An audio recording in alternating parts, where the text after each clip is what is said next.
ঐকমত্য কমিশনের যাত্রা শুরু হচ্ছে, কি অবস্থান নিচ্ছে বিএনপি এবং অন্যান্য দল।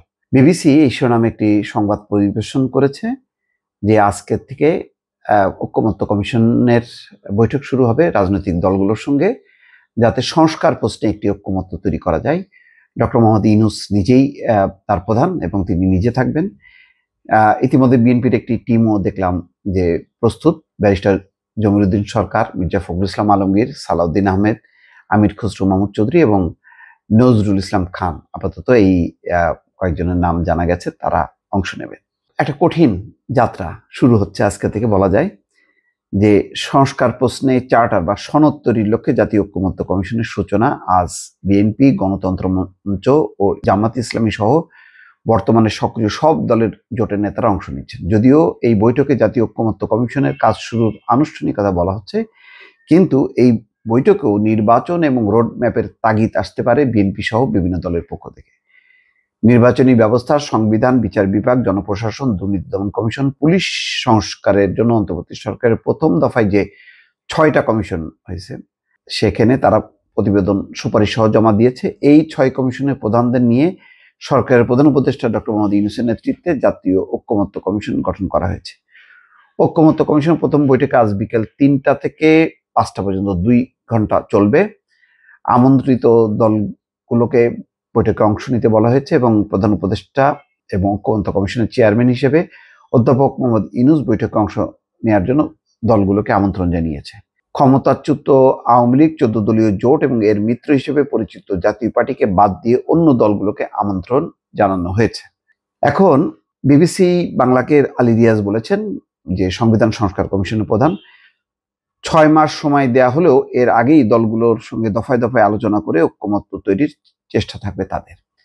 এখন চেষ্টা থাকবে, কিন্তু ইতিমধ্যেই যেই ফারাকটা কয়েকটা বিষয়ে, যেমন সংখ্যানুপাতিক নির্বাচনের বিরুদ্ধে অবস্থান নিয়েছে জামাত, তারপরে বলেছে যে জাতীয় নির্বাচনের আগে স্থানীয় সরকার নির্বাচন, তারপরে বলেছে সংস্কারগুলো একেবারে কমপ্লিট হলে তারপরে তারা, অর্থাৎ খুব গুরুত্বপূর্ণ সংস্কারগুলো।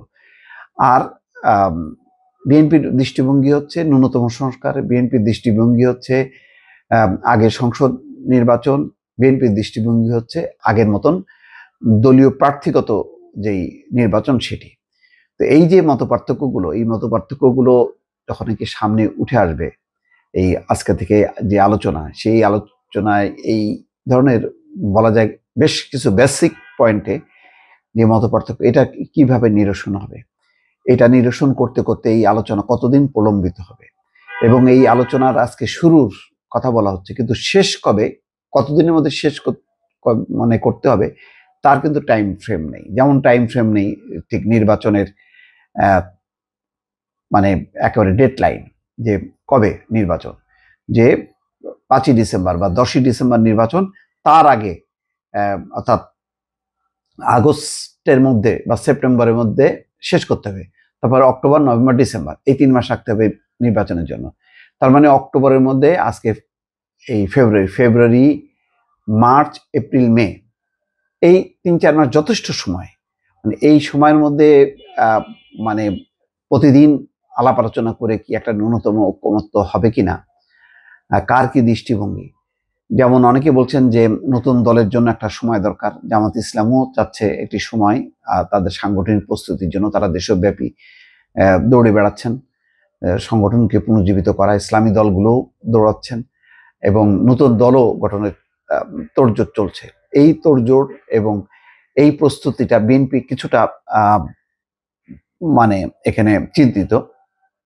সেই কারণে তারাও রোজার আগ পর্যন্ত ধারাবাহিকভাবে কর্মসূচি দিচ্ছে সংগঠনকে চাঙ্গা রাখার জন্য, এবং যাতে দল মাঠে থেকে বিভিন্ন বিষয়ে তারা জবাব দিতে পারে।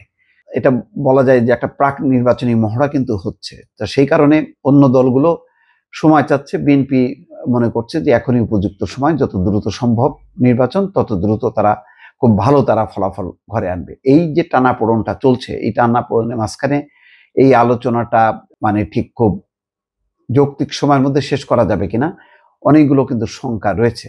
এখন হয়তো বিএনপির কৌশল হতে পারে যে তারা ঠিক আছে, এখন তারা সবকিছুতেই ঐকমত্য হয়ে তারা বলবে যে ঠিক আছে, দ্রুত নির্বাচন দেয়া হোক। সেই দিকেই তারা হয়তো ধাবিত হতে চাইবে। এখন কে কোন কৌশল নিয়ে এগোচ্ছে এটাই হচ্ছে বিষয়। তবে আজকের থেকে কিন্তু চূড়ান্তভাবে বলা যায় একটা রাজনৈতিক টানাপোড়েন, রিয়েল যে পরীক্ষা, সেই বুদ্ধিমত্তার লড়াই, কৌশলের লড়াই কিন্তু আজকে থেকে শুরু হচ্ছে। দর্শক ভালো থাকবেন, আল্লাহ হাফেজ।